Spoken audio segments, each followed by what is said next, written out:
Greetings.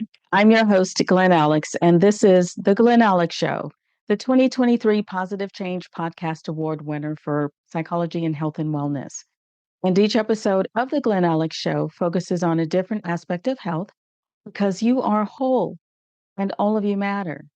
And I am on a mission to help you be joyful, connected, confident, and complete the life experience I call wealth, WELLTH, which is health plus other riches.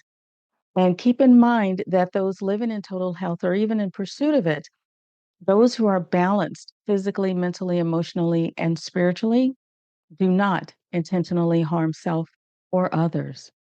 So please join us on this journey so we can make humanity in the world safe, loving, and accepting of everyone. Please visit glenalex.com to learn more about me and my work. And stay tuned for this very impactful episode on flipping your script.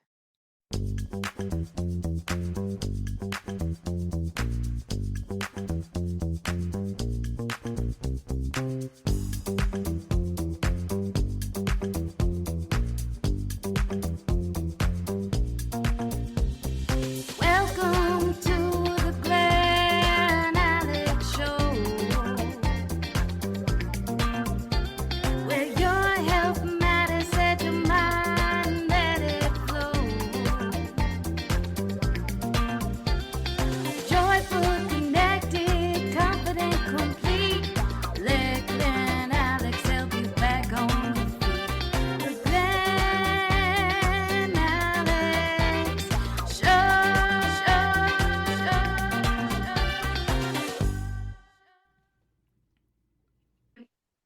Please help me welcome my guest, Albert Bramante. Dr. Bramante is a true triple threat when it comes to empowering performers to overcome psychological roadblocks and achieve success.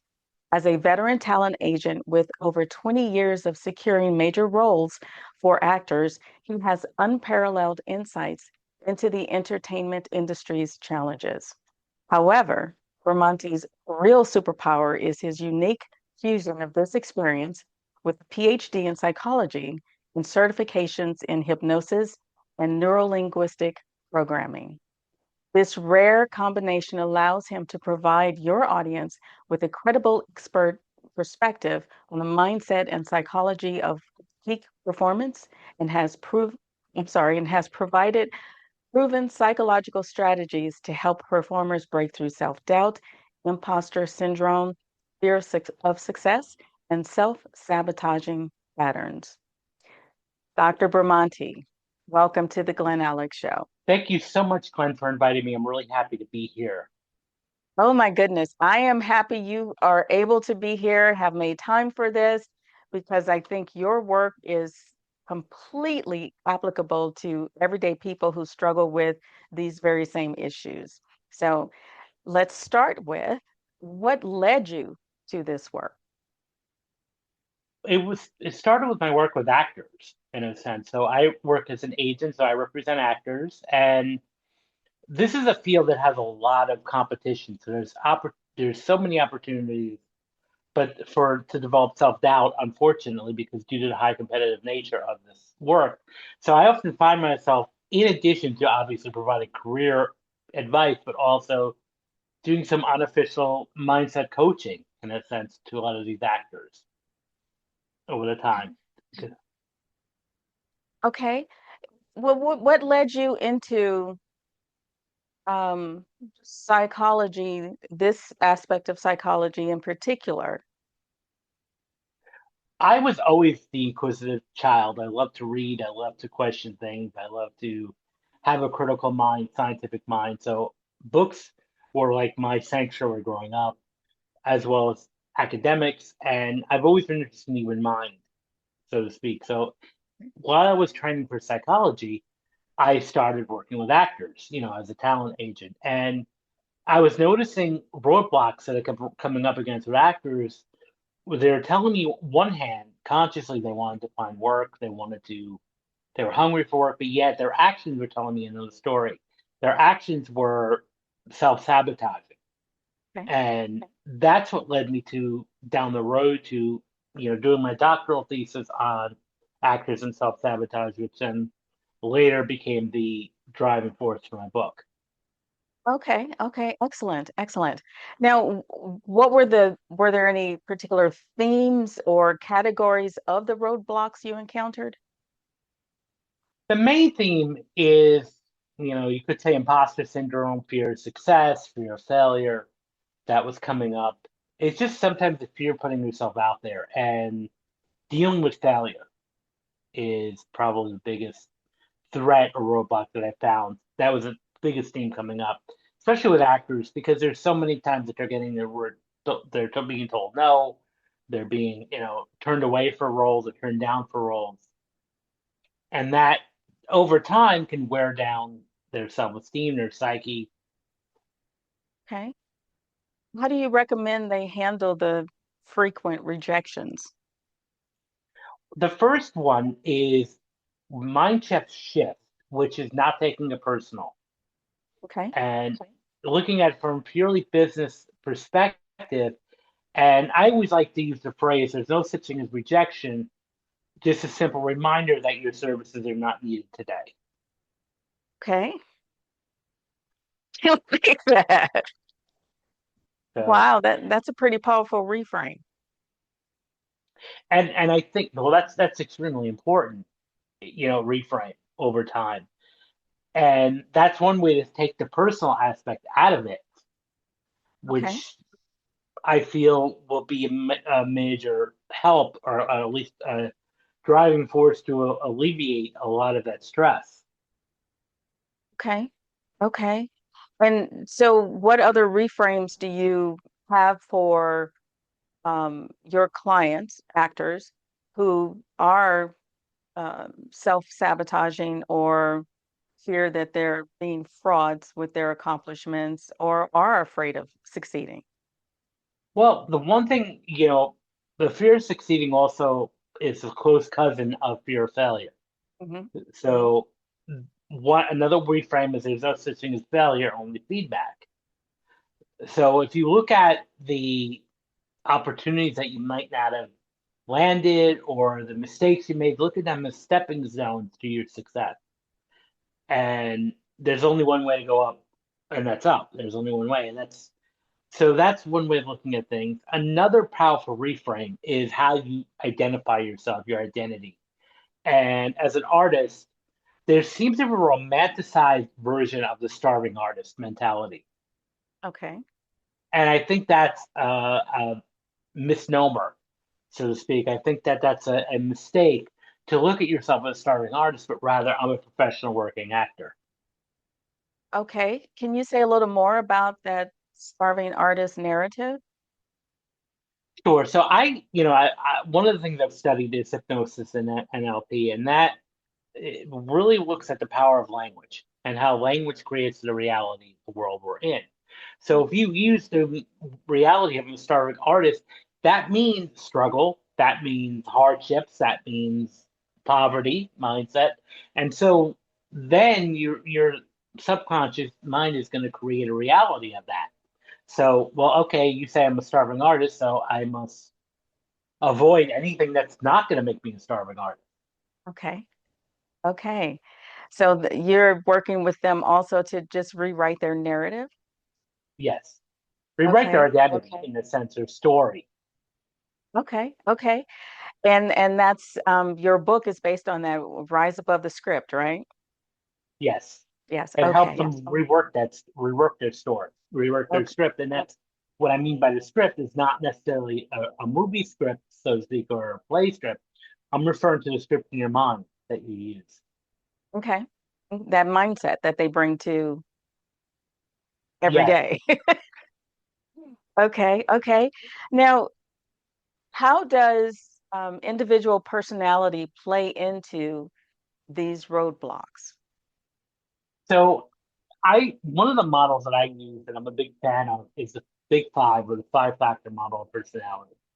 So Okay. just so nutshell, it's researchers in the 80s had condensed all of the thousands and hundreds of personality traits into five major ones, Okay. and that we all share. And that's openness, conscientiousness, extroversion, agreeableness, and neuroticism. Okay. And so all of us have, a combination of these five and varying degrees. So the first one is openness. And to cultivate that is to have an open mind, trying out new things. I think that is extremely important for anybody, not just artists, but to be open to new experiences. Okay. And then the next step is conscientiousness, which is all about discipline, focus, and dedication to your craft or to your work. And that's the biggest success factor. And research has backed us up to thousands of studies have backed up that conscientiousness is the biggest predictor of life success. Okay.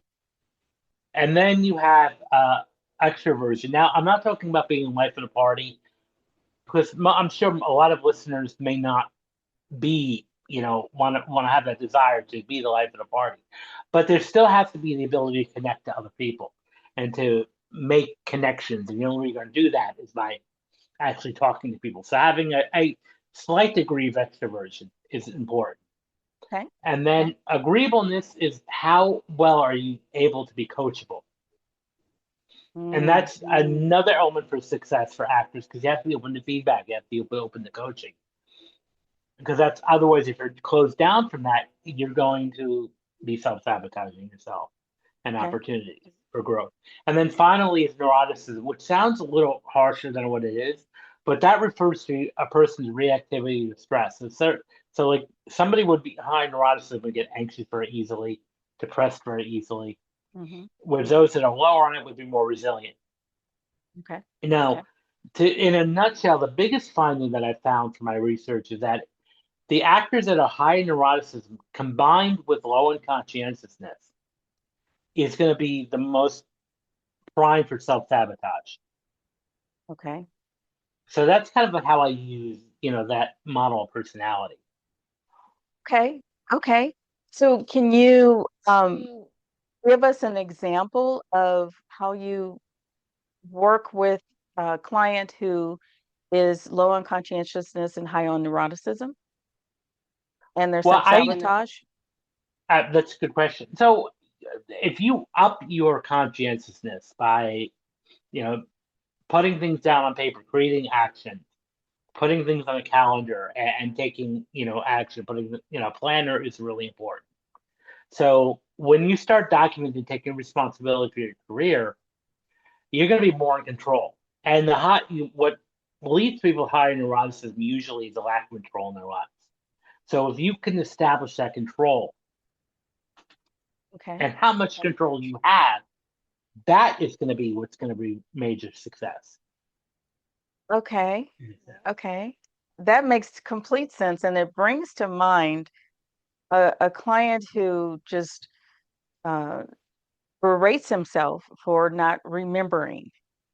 And Mm-hmm. I asked, well, what systems do you have set up to remind you of appointments and schedules? And well, Mm-hmm. I should be able to remember, is the response.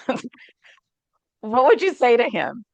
I would say that would be nice, but the mind doesn't work that way. Our mind can only receive, without sufficient rehearsal or documentation, our brain can only really maintain at one time 5 or 7 pieces of information before Okay. it goes out of our memory. So that's why it's important to write things down.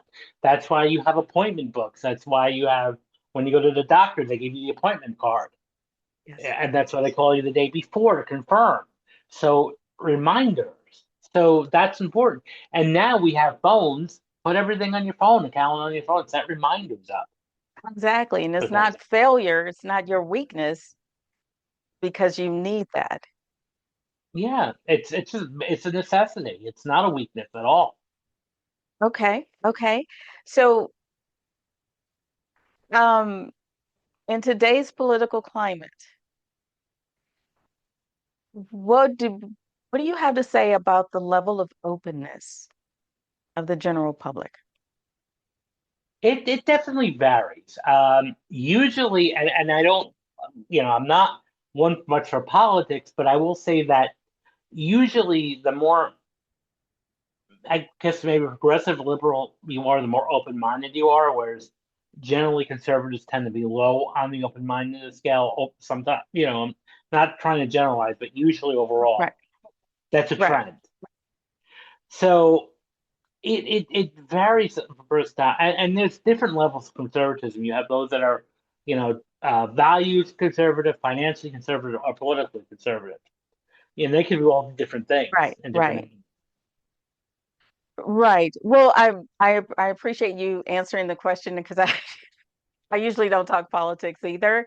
Um, I just find that on all on the ends of both both ends of the spectrum that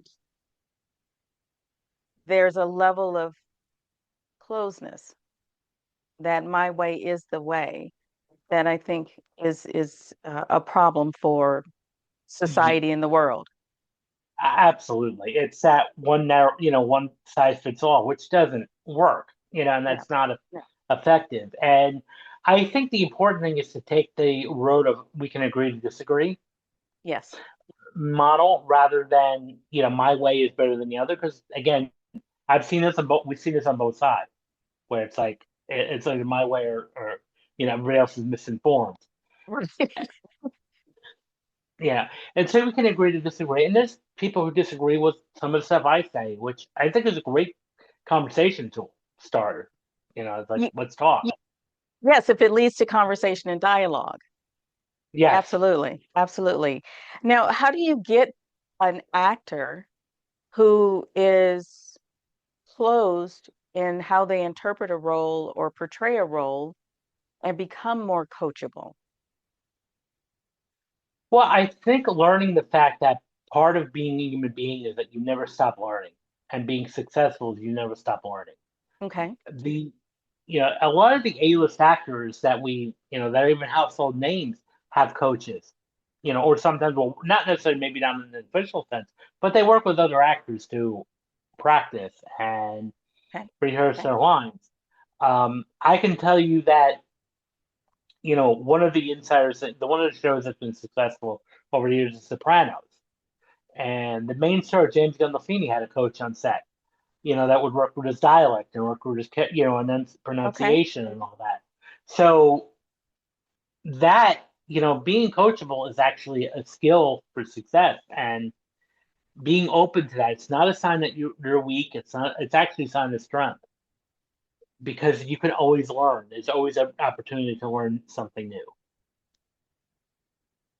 This is so relatable because my highly anxious clients uh, are upset and angry because they don't know everything and they think they should. And with that mindset, there is no room for learning or growth. It's So unfortunate, but true. it's very unfortunate. So how would you approach that? I mean, the only thing, and I think sometimes as helpers and as therapists, sometimes the hardest things that we have to face is that not everybody is ready to be helped or ready to be coachable. And True. there's nothing we can do. We can be the most effective therapists out there, but there's one thing we cannot influence, and that's free will. Mhm. So what I would say is you open yourself and say, "Hey, I'm open. I'm here." But you kind of remind, you could take models of success, and that's in any profession they're in. Now, I work with actors, so I'll use examples of A-list actors, but it could be, people that are successful salespeople, how people successful educators or coaches or speakers, and how they often will go for coaching. Okay. And Okay. that's actually a sign of strength. To be open to learning. Yes. It's so simple. So simple. Now, I read through your book, which I think is awesome, Thank you. and I highly recommend it for anyone to read because it is applicable to everyday people because we are acting out certain scripts and narratives. In the book, you do a great job of differentiating self-worth, self-esteem, and self-confidence. Can you just run through those for us? Sure. They're highly related. Now, a lot of times self-confidence is domain specific in a specific area, where self-esteem is more global. Okay. Uh, so, for example, I'm very good in, I have a good, strong self-concept and self-understanding and appreciation in academics because I'm very good at that. I'm not so good in athletics. I'm not so good in music, but Okay. that's not going to affect who I am because I have, that's not my focus of my life. But your self-esteem is your kind of like your global overall opinion of yourself. Okay. And your self-concept could sometimes be just how you understand yourself, which can sometimes be neutral. But your self-esteem is more of thing. And even self-domain and self-identity, again, is domain specific. Okay. And what about self-worth?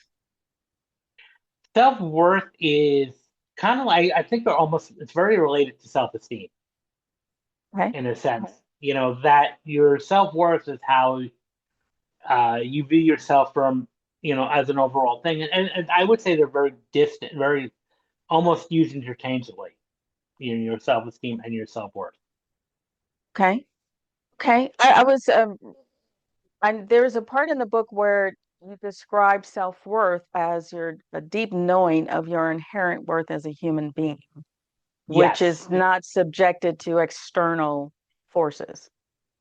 right. And that's part of, even with your self-esteem should not be externalized by external sources.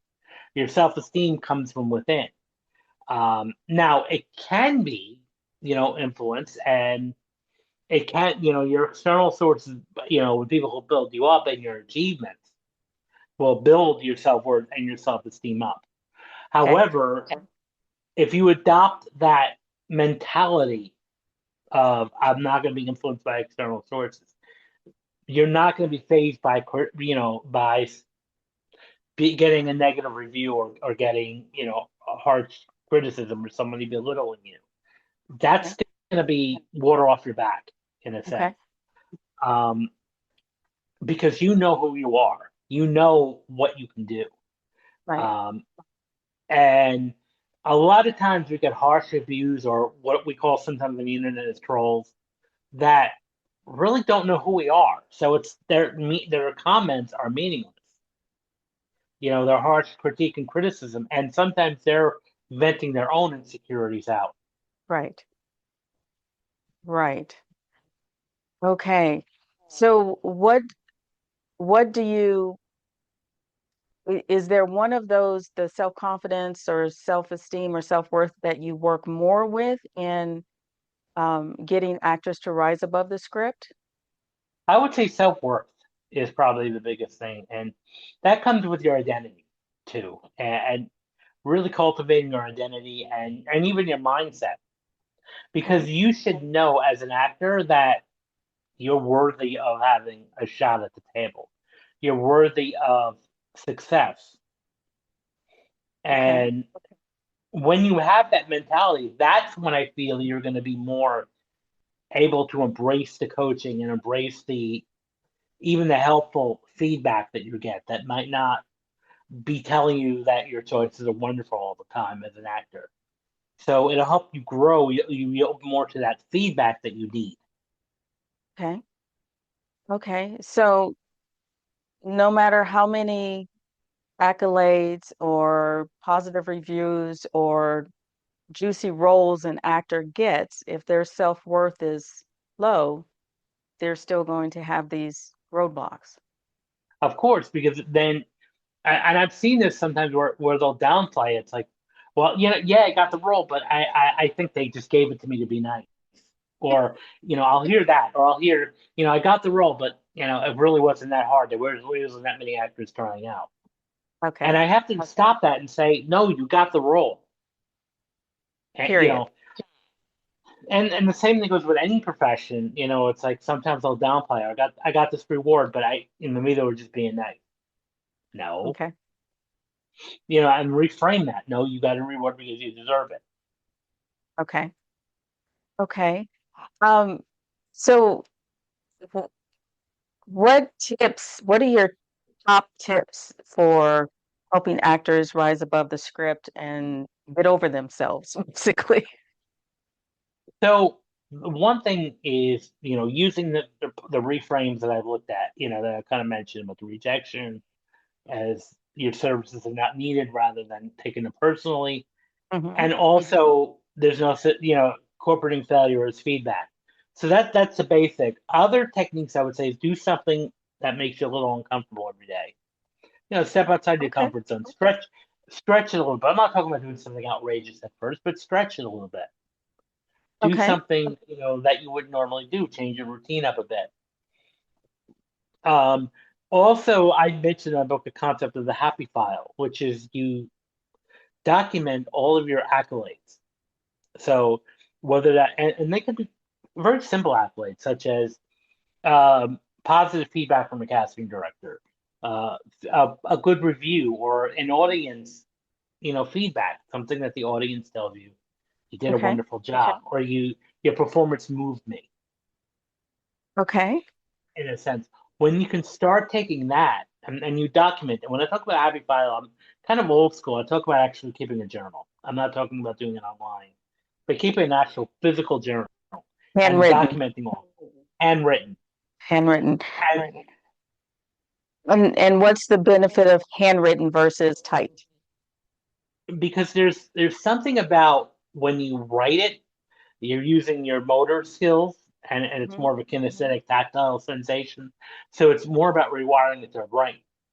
And it boils down to, even when we talk about like study techniques for like students, a lot of times you're writing your notes because there's an actual, when you do the hand motor Mhm. pathway into your brain, you're solidifying it more. So it's also just a way to rewire, Okay. your brain. Okay. Okay. So let me just summarize because those tips they sound simple and they're relatively easy to implement. I just want the audience to understand that Mhm. change and growth, it doesn't have to be a painful, traumatic process. So simple reframing, stepping out of your comfort zone a little bit at a time, which sounds to me like it'll create more openness, and keep happy file. Document what you do well in your accolades. That combination, those tips together, I can't imagine that they wouldn't positively impact anxiety and depression and these self-sabotaging behaviors we engage in. So thank you for that. That was pretty good. Thank you. That's pretty good. Now, in your book, you also mention mindfulness and physical activity. What roles do they play in self-worth, flipping the script? Sure. Well, I'll start with mindfulness, and that's just by keeping yourself aware of these thoughts, because we have, there's estimated that we have, thousands of thoughts that enter our brains daily, and they're just thoughts. They should just come and go, and then be aware of that. So, like, when you find yourself having that moment, that self doubt, that thought comes in from maybe something you heard when you were younger, some constructive or negative feedback, let it go and say, okay, it's just a thought. And so you don't let these thoughts, stay in there longer than they should.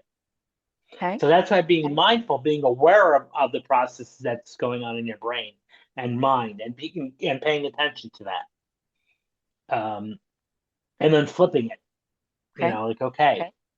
And physical activity, I think it's just good sometimes. And I'm not talking about extreme, it doesn't have to be extreme. Walking is great. I've noticed, and research has backed this up, when you're walking and you're listening to something, you tend to retain it a little bit more because you're, using movement. Okay. So sometimes, again, just taking a walk, outdoors, or taking a, 10-minute stroll daily, even if, incorporating that. And just even using it to refocus your thoughts and collect your thoughts can be helpful. Okay. Okay. Are you listening? Mhm. Thank you so much for that. Uh, so as far as just the lay people, regular folk, what words of wisdom or insights do you have for them in taking on um, rewriting their own story? Start with small things. That's the first thing. Rome was, built in a day. Okay. And, to even use the proverb, the journey with 10,000 steps starts with one. Hmm. Okay. So start small, do something new every day, something tiny, take action. And that's one thing that, really is helpful is taking action and not just thoughts or ideas. This is why I don't really like to-do lists because they're just lists, but take actions. So take one item. If you do have that list, take one item and say, let's do it today and put it on your calendar. Okay. Dr. Bramante, you are preaching to the choir. Oh my gosh, when I got my hands on your book and I started reading through it, I'm like, yes, yes, yes. So Thank you. it is going on my list of resources. So thank you so much. And I know we had talked about doing a case study. I guess we could still do that. I Sure. We came up with some examples, so I thought maybe that might be enough. But let me just share this with you and whatever thoughts you have. Single mother, 39, divorced, has three teenage kids. She grew up in a very strict household, was always told what to do. And so one of the things she said to me was she can't handle freedom. When she has the freedom of choice, then she usually chooses wrong. And she tends to give in when she's criticized for doing what she thinks is right, like having her teenage kids leave their room doors open when they have company, or having her kids do chores around the house, appropriate chores around the house. So she gives in to that and she's second guessing herself all the time, highly anxious about doing the wrong thing. What are your Well, thoughts? I would say the first thing for her to do is the fact that she's raising three teens on her own is kudos, congrats. That's great. Um, and the fact that she even has these standards and rules, even better yet, Yes. to provide structure. So what I would say is like, kind of reframe the notion of being a parent. A lot of times with being a parent, sometimes parents think, especially single parents, I must be my child's friend, and that's not true. You're not. That's not your role as a parent. So I would kind of coach her, maybe, and suggest for her not to worry about the disapproval, because that's temporary. That's fleeting. It's gonna be Okay. fleeting and temporary. And maybe even reflect back to how when she was growing up, how there were times where she felt that she disapproved what her parents did, but that didn't stop her love for them, and that's not Right. going to stop their love for her. Okay. So, Okay. I would say stick to her guns, her rules. It's her household, and if they're living under there, assuming rent free, which means it's her house. So Right. I would kind of work with her on that, establishing her so and her identity, and just like this is your house, your rules. And if you don't want to have doors closed, that's a rule, Okay. that you should be comfortable in saying. And, there's going to be temporary times where they may pout their stomp their feet or pout or talk under their breath. And that I shouldn't be taken personally. That's just part of being a teenager. Okay. Okay. So rewriting her story would be from being this child from an overbearing environment to I'm the parent. Now I'm Hmm. responsible for making appropriate decisions. Yeah. And, Okay. now Okay. you don't have to be overbearing yourself, but at the Right. same time, you shouldn't, because a lot of mistakes parents make is they're either too overbearing or they're too lenient. Hmm. So, find that middle ground where you're not, necessarily overbearing, let them sometimes make their own choices, but at the same time, it's your house, your rules, Okay. and Okay. your boundaries. Absolutely. Absolutely. Okay. Okay. Very cool. Thank you so much. I really I love the way you language, and you mentioned language early on, how you language your principles, your concepts, so people can understand them. They're readily digestible, and I really appreciate that. So thank you. Now, as we wrap up, um, how can anyone reach out to you if they have any questions about your work? Do you have any products or services that you offer to the general public? Sure. My website's under construction, but the products I offer on my website, albertbramante.com, is I have hypnosis recordings for all different things, different aspects. So Okay. they're not long. They're like 15 to 17-minute recordings, and they're quick. And there's so many things about athletic performance, anxiety reduction, sleep enhancement, stop smoking, any other Okay. type of addiction. And you can just go to my website to get those. You can also connect with me on LinkedIn and Instagram. LinkedIn, I'm just under my name, Albert Bramante, and Instagram, I'm under Dr. Albert Bramante. And also, feel free to get my book. I'd love to hear your thoughts. It's available in paperback, Kindle, and audiobook. Okay. And where are the hard copies available? Amazon. Amazon. Okay. Okay. So go get Rise Above the Script so you can start flipping your script. Dr. Bramante, thank you so much for your time and your wisdom. I truly appreciate you being here, and I'm excited for the audience learning from you. And thank you, Glenn, for inviting me. It's such a great honor to be here. Oh, thank you. Thank you. Thank you so much for tuning into this episode of The Glen Alex Show. We really hope that you learn that you are the author of your own story and you will take steps to now flip the script so you can live as healthy and as authentic life as possible. Please like, subscribe, and share this episode. Refresh your spirit with a nourishing thought.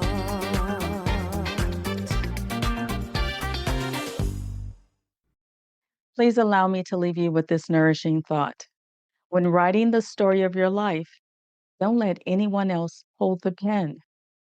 Now, the author of that quote has been attributed to different people, so I'm just going to say it's unknown. You know, we all have scripts and roles assigned to us by others, typically the people who we depended on for food, shelter, safety, and love. So we unwittingly accepted their narrative for us, which was based upon their needs, desires, and wounds. What's the story of your life? Are you the one who takes care of others first? Are you the peacemaker who gives in all the time? Or are you the strong one who doesn't need help? Now, while the traits of the imposed narratives can be positive, they can also be roadblocks to your best self. Taking care of others is not noble when it results in self neglect. Ignoring your needs just to avoid disagreements isn't peaceful. And not asking for or accepting help when necessary is not strength. Your mental health and overall well being require you to flip the script you're acting out. Start with ART. Acknowledge the stories that you repeat to yourself, like, it's bad for me to rest. They'll be mad if I speak up, or I should be able to do it myself. Reflect on these fallacies to see the negative impact they have on you and how they keep you stuck, anxious, or depressed. Then transcend your narrative and rewrite your own story.